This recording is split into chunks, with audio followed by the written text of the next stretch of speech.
everyone, what's up? Tamara here. Thank you for joining me on the Shelf Addiction podcast this evening.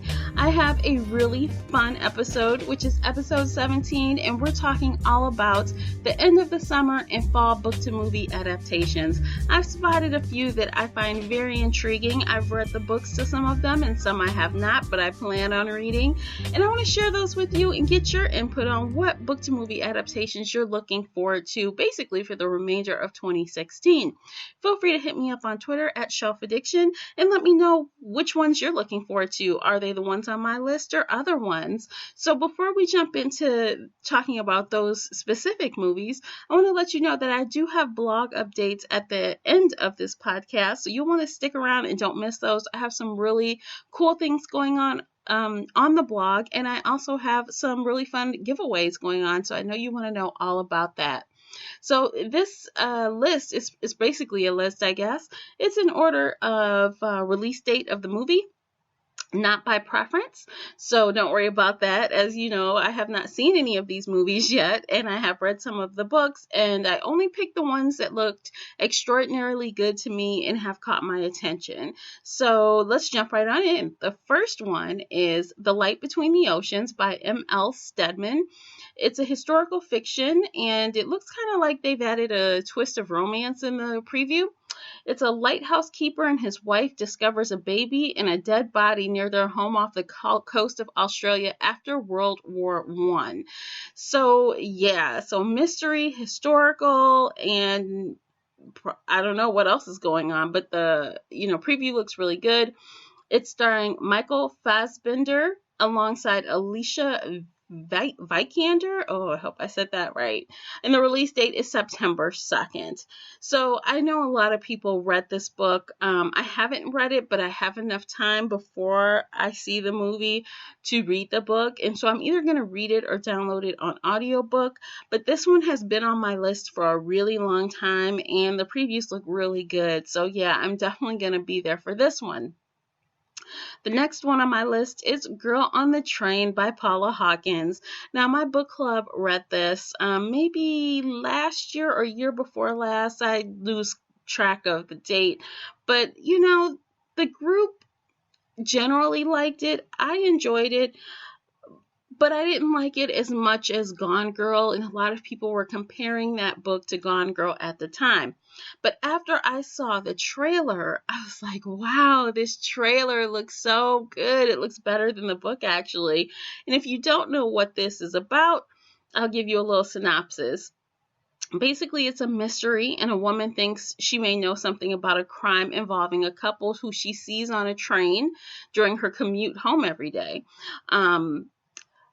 As she has problems and alcoholic problems and other problems. And as she starts to remember more and more about that day, the mystery unfolds.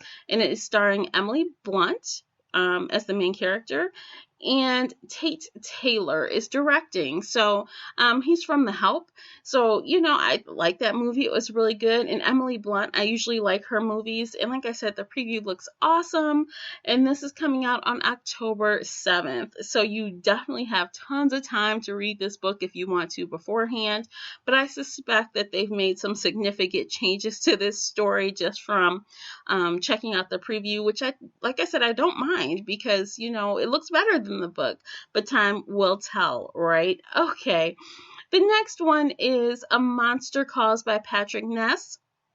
The Shelf Addiction Online Book Club actually read this earlier this year. Unfortunately, it's my book club and I didn't get a chance to read the book, but, I pulled that book for a reason. It definitely it appeals to me, and I didn't know at the time that it was going to be made into a movie, but pretty much it's about a young boy that is dealing with bullying and his mother's illness, and he does this by inventing a fantasy world filled with monsters and other creatures.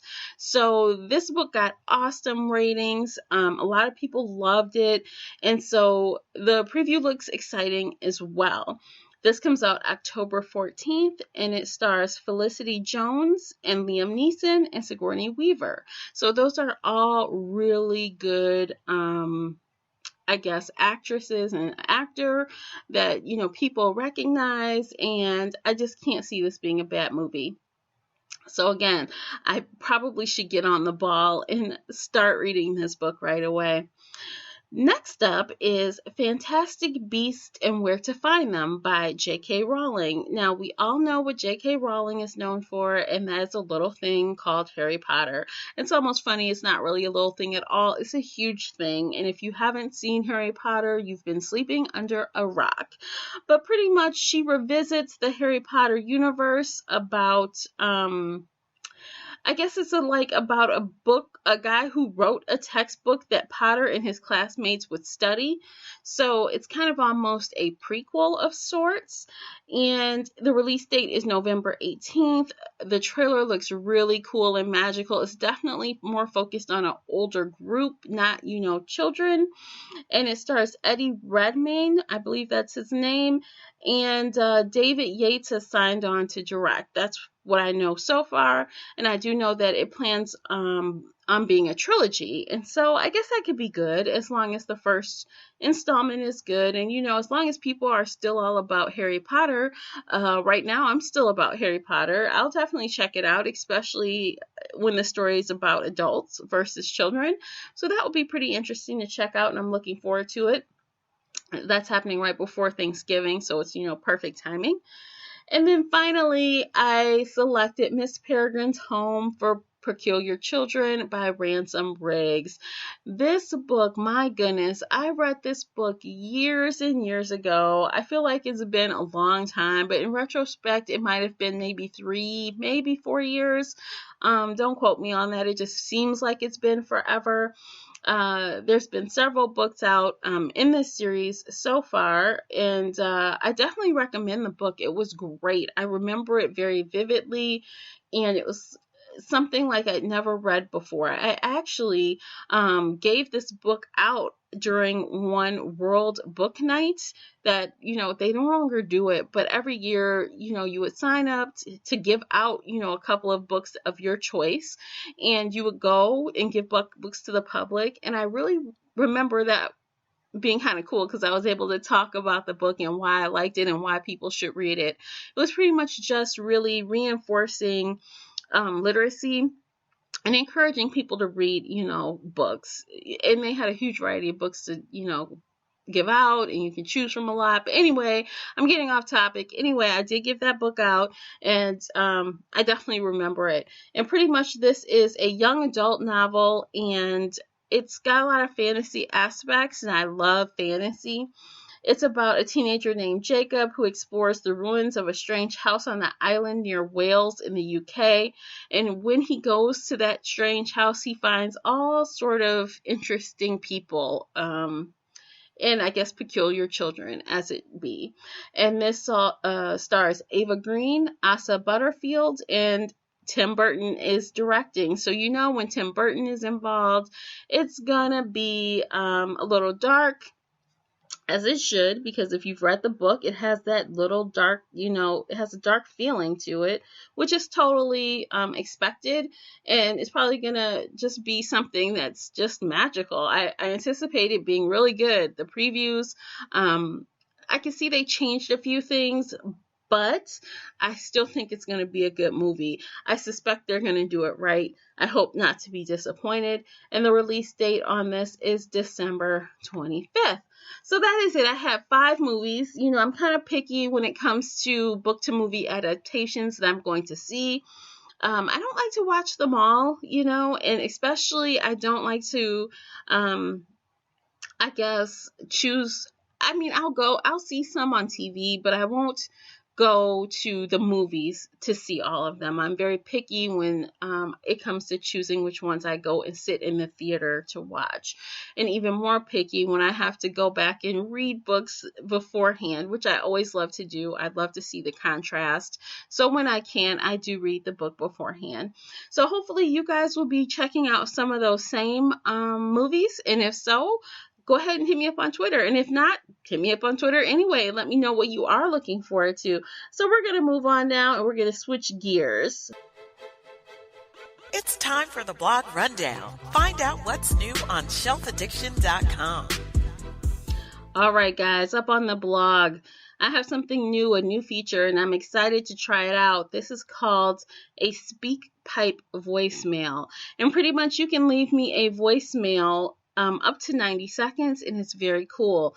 And I think this is a great way for me to hear feedback from you and get your opinions on things. And I decided I wanted to do a special episode kind of geared at the genre of the month. So what I envision is I will give out the genre of the month, and fellow bloggers, podcasters, YouTubers, booktubers, readers, book club members, anyone who reads fiction can contribute.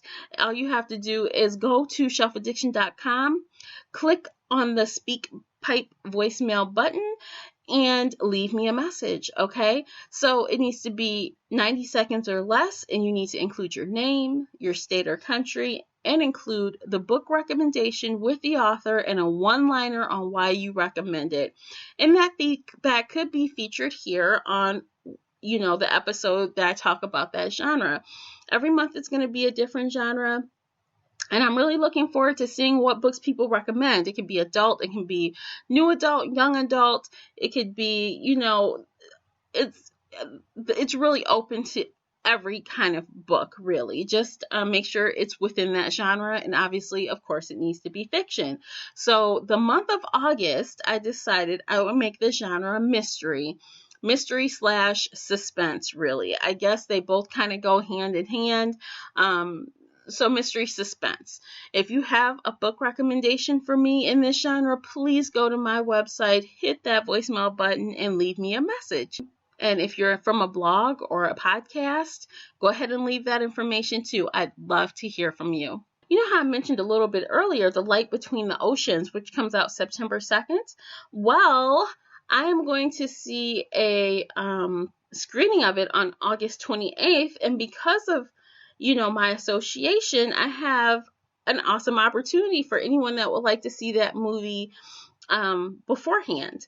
And not everyone, but one person in particular. On Friday, I'm going to have a blog post that goes up with a giveaway rafflecopter, and everyone can enter. You need to be local though. This is going to be a promotional screening in Troy, Michigan at MJR at 7 p.m. on Tuesday, August 30th. If you are interested and you want, I think I can get 2 tickets, then you want to check out that blog post and enter.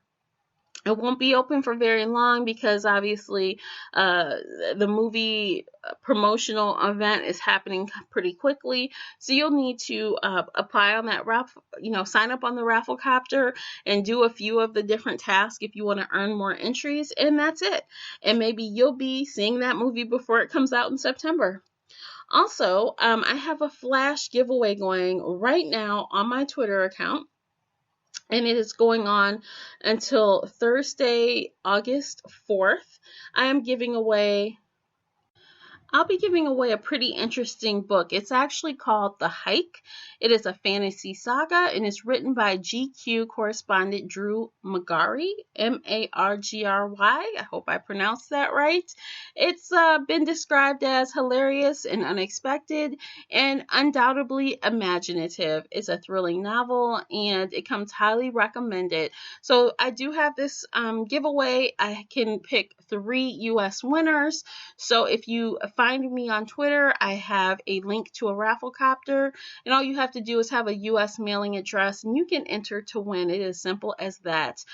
This giveaway is hosted by Viking Books, so thank you, Viking, for offering to give away 3 copies. And I know this is a really quick flash giveaway, so if you don't hear this within the first, 24 to 30 hours of this podcast going live, unfortunately you've missed out, but that's another reason to follow me on Twitter, right? Because I always have fun giveaways going, and I know you don't want to miss them. So thanks for joining me today. It's been a short and sweet podcast, which can be fun at times. I do hope you go to my website and leave me a voicemail about the genre of the month and leave a recommendation. Definitely follow me on social media because, like I said a moment ago, you don't want to miss out on any cool giveaways. That's all I've got for today, but before you go, please hit that follow button on Spreaker, the only place where you can listen live, or subscribe and listen later on iTunes or the Google Play Music Store. That's it again, and thanks for listening, and until next time, happy reading. Bye, guys.